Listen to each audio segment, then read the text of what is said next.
It is 4 in the morning, and the temperature outside has dropped below freezing. Somewhere in the hills, a rooster hasn't even started crowing yet, but a light is already on in a farmhouse kitchen. A woman in wool socks is stoking a wood stove that went cold sometime after midnight, because if she doesn't get that fire roaring again in the next 20 minutes, the pipes in the barn could freeze, and 3 goats due to give birth any day now could be in serious trouble. This is not a reenactment. This is not a lifestyle brand. This is simply Tuesday, for a family that decided, against every modern convention, to grow their own food, raise their own animals, and build a life almost entirely with their own 2 hands. Over the course of the next year, this family will face droughts that threaten to wipe out a season's worth of crops, a barn fire scare in the dead of winter, the heartbreak of losing animals they raised from birth, and the quiet, hard-won joy of watching a harvest come in exactly when they needed it most. What does it actually take to live this way in the 21st century?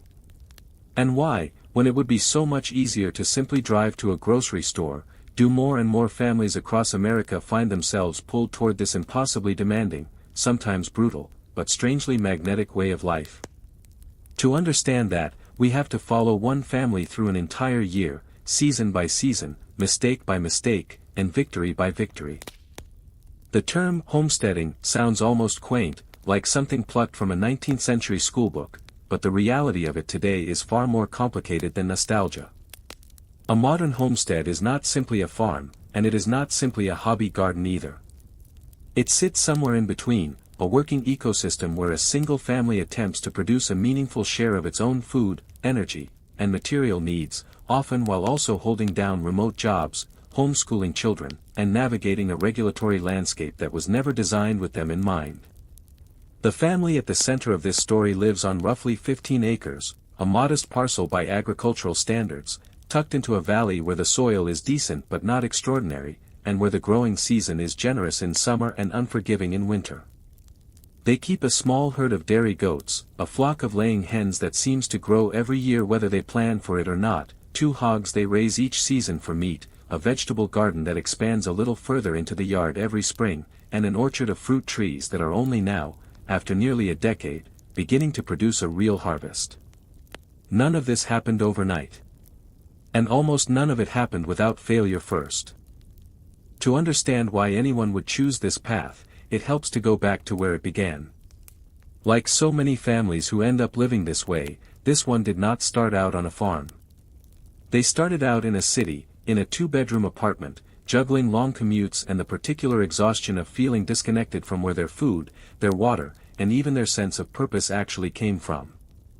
The turning point, as it so often is, came from something small.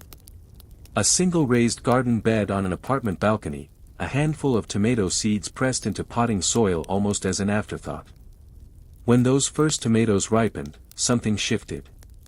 It wasn't just the taste, though the difference between a store-bought tomato and a homegrown one is, by most accounts, night and day. It was the process. The waiting. The tending. The strange, deep satisfaction of eating something you had grown with your own hands from a seed the size of a pinhead. That single tomato plant, in a very real sense, is the reason this family now owns 15 acres, 3 barns, and more livestock than they sometimes know what to do with. But turning a dream into 15 working acres takes more than inspiration. It takes capital, most families don't have. It takes a willingness to sell a house, empty savings accounts, and in this family's case, take on debt that still weighs on them today. It takes learning skills that no one in their immediate family had practiced in generations, how to build fencing that will actually hold a determined goat, how to identify which mushrooms in the forest are edible and which will kill you within hours, how to slaughter and process an animal you raised from a piglet, an act that even after years still carries emotional weight every single time. Most people who attempt this life do not last. Statistics on this are notoriously hard to pin down because homesteading exists largely outside official record-keeping, but agricultural economists and rural sociologists who study small-scale farming consistently point to the same pattern. The first 2 to 5 years are where the vast majority of new homesteads fail, undone by debt, injury, isolation, or simple burnout. This family survived that window. But surviving it did not mean the challenges stopped. If anything, the stakes only grew higher, because now there was more to lose. Let's follow them now, month by month, starting where any agricultural year truly begins, not in January, as the calendar suggests, but in the depths of late winter, when the real work of planning the coming year quietly gets underway. By February, the ground outside is still hard as concrete, but inside the farmhouse, seed catalogs are spread across the kitchen table like battle plans. This is, in many ways, the most important month of the entire year, even though almost nothing visibly happens outside. Decisions made here, which varieties of tomato to plant, how many chicks to order, whether to expand the garden by another quarter acre, will ripple through every single month that follows. Get it wrong, and the family could face a genuine food shortfall by winter. It has happened before. 2 years earlier, an overly ambitious decision to expand hog production without properly budgeting for the cost of feed led to a brutal financial squeeze by autumn, forcing the family to sell off animals earlier than planned at a fraction of their intended value. Lessons like that are not forgotten. They are written down, in a battered notebook that has become something like the family's operating manual, filled with hand-drawn charts of planting dates, feed conversion ratios, and hard-earned rules like never trust a seed catalog's frost date without checking it against 3 actual years of local weather data. As February gives way to March, the pace begins to quicken. Seed starting trays fill every available windowsill in the house, and the propagation greenhouse, built by hand from scavenged windows and second-hand lumber, becomes the most closely monitored structure on the property. A single unexpected cold snap at the wrong moment can wipe out weeks of careful work in a single night, and there is no insurance policy for that kind of loss. This is also when the first newborn animals of the year typically arrive. Goat kidding season is one of the most demanding, and most beloved, stretches of the entire calendar. Dairy goats generally give birth in late winter or early spring, and the process, while natural, is far from guaranteed to go smoothly. In this family's very first kidding season years earlier, they lost a doe to complications during a difficult birth, a devastating loss that taught them, at great emotional cost, how much they still had to learn about veterinary basics that a longtime rancher might consider second nature. This year, thankfully, the kidding season goes better.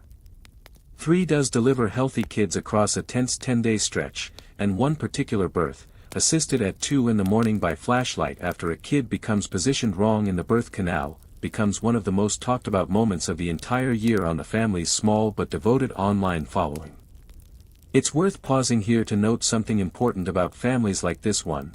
Increasingly, homesteading has become not just a private lifestyle choice, but a semi-public one, documented for audiences who may never own so much as a backyard chicken but who find something genuinely compelling in watching real, unscripted struggle and triumph unfold across the seasons. This family didn't set out to build an audience. It found them, largely because their honesty about the hard parts, the deaths, the debts, the exhaustion, resonated more than any polished, picture-perfect version of the lifestyle ever could have. By the time April arrives, the greenhouse seedlings are ready to face the outside world, and the real physical labor of the year begins in earnest.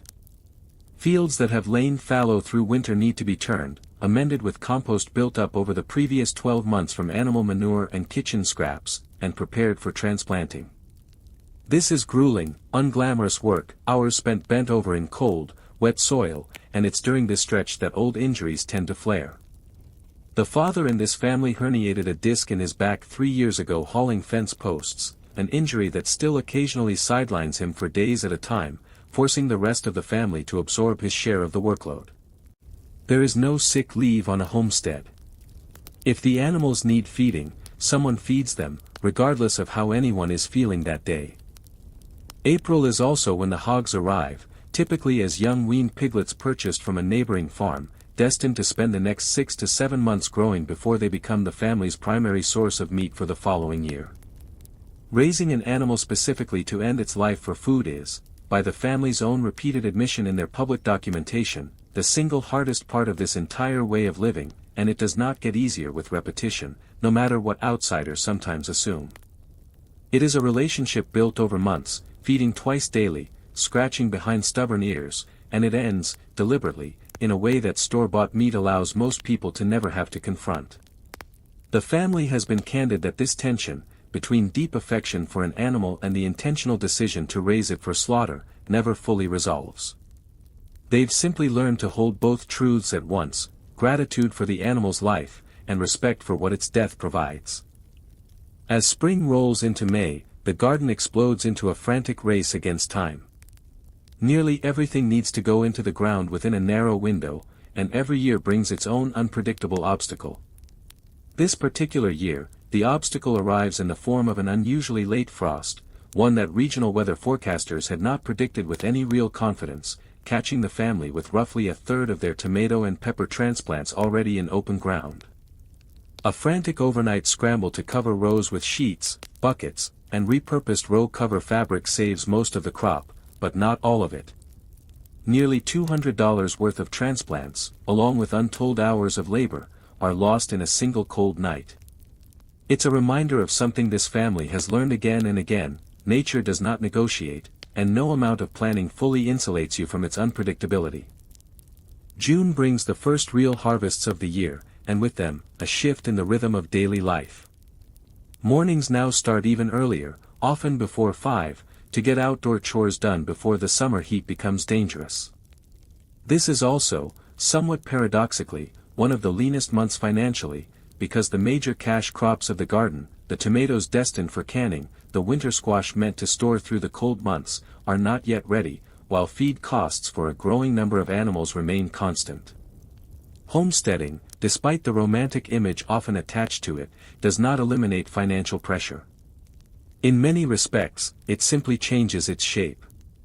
Instead of a single monthly grocery bill, the family juggles feed costs, veterinary expenses, equipment repairs, and the ever-present risk that an entire harvest could be lost to weather, pests, or disease in a single bad week. By July, the heat has become the defining challenge. A brutal, weeks-long stretch with almost no rainfall pushes the property's hand-dug irrigation system to its absolute limit.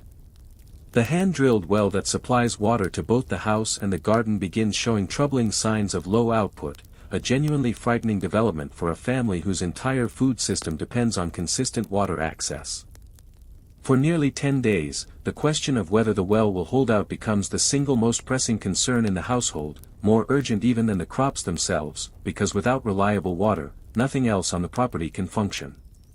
Neighbors, many of whom have lived in the area for generations and remember droughts from decades past, offer advice, and in a few cases, direct help, hauling water from a nearby creek to keep the most vulnerable seedlings alive. It's a vivid illustration of something that rarely makes it into glossy homesteading content. This lifestyle, for all its emphasis on self-sufficiency, is rarely achieved entirely alone. Rural communities function on a web of mutual aid that stretches back generations, favors traded, tools borrowed, knowledge passed hand to hand, and this family's survival through the drought scare depends as much on that community as it does on their own preparation. The well recovers, barely, after a series of scattered summer storms finally arrive in early August, and with the crisis narrowly averted, attention shifts back to the harvest itself, now arriving in overwhelming abundance. This is, without question, the most physically demanding stretch of the entire year. Tomatoes ripen faster than they can be processed. Zucchini, as any gardener will tell you, seems to multiply by the hour. The kitchen becomes a round-the-clock canning operation, jars boiling on the stove late into the night as the family races to preserve enough food to carry them through the winter months ahead. This is not a metaphorical deadline. If they fall behind, food genuinely goes to waste, and the family's calculated buffer for winter, already thin in most years, shrinks further. By the end of August, the family will have processed and preserved somewhere in the range of 800 jars of food, tomato sauce, pickles, green beans, peaches from the orchard, enough, in a good year, to significantly reduce their grocery expenses through the coldest months. September brings the harvest of the winter squash and the digging of root vegetables, potatoes and carrots and beets pulled from soil that has finally begun to cool.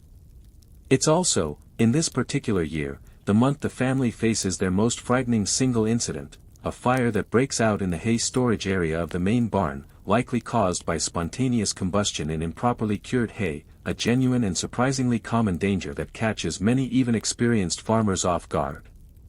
Discovered just after midnight by the family's oldest daughter, who happened to step outside and smell smoke, the fire is caught early enough to be contained with garden hoses and a neighbor's help before the local volunteer fire department even arrives. But the margin between a frightening scare and a catastrophic loss, one that could have taken the barn, the winter hay supply, and potentially animals housed nearby, was measured in minutes. In the aftermath, the family overhauls how they store and cure hay going forward, a hard lesson learned at the cost of a genuinely terrifying night, but learned nonetheless without the tragedy it could so easily have become. As October settles in, the pace of the year begins, at last, to slow, though slow is a relative term on a working homestead. This is when the hogs raised since April reach their final weight, and the family faces, once again, the difficult day of slaughter, done on the property with the help of an experienced neighbor who has guided them through the process every year since their first, disastrous attempt years ago that taught them, the hard way, just how much skill and respect the process demands.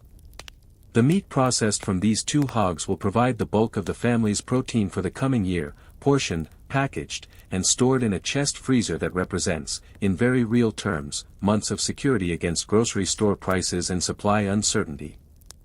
By November, the garden has largely gone dormant, the orchard trees have dropped their leaves, and the animals have transitioned into their winter routines, requiring more feed and more careful attention as temperatures fall. This is a month for repairs, mending fences damaged by summer storms, patching the barn roof before the first real snow, and for the kind of reflection that only comes once the frantic pace of the growing season has finally released its grip. It's also, notably, the month the family typically tallies up the year's numbers, and this year's accounting reveals something genuinely encouraging.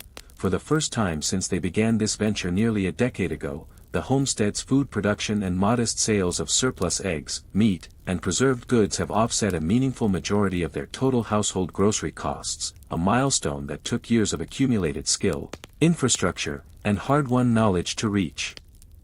December arrives quietly, the property blanketed in snow, the rhythm of daily chores continuing regardless of holidays or weather, because animals do not observe a calendar.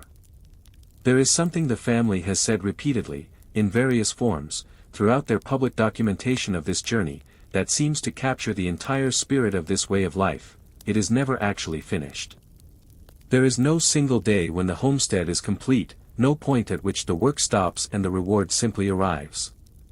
The reward, if there is one, is woven into the work itself, into the taste of a tomato grown from a seed you saved yourself, into the particular quiet of a barn at midnight during kidding season, into the deep, bone-tired satisfaction of watching 800 jars of food lined up on shelves you built with your own hands, knowing that whatever happens in the months ahead, you will not go hungry.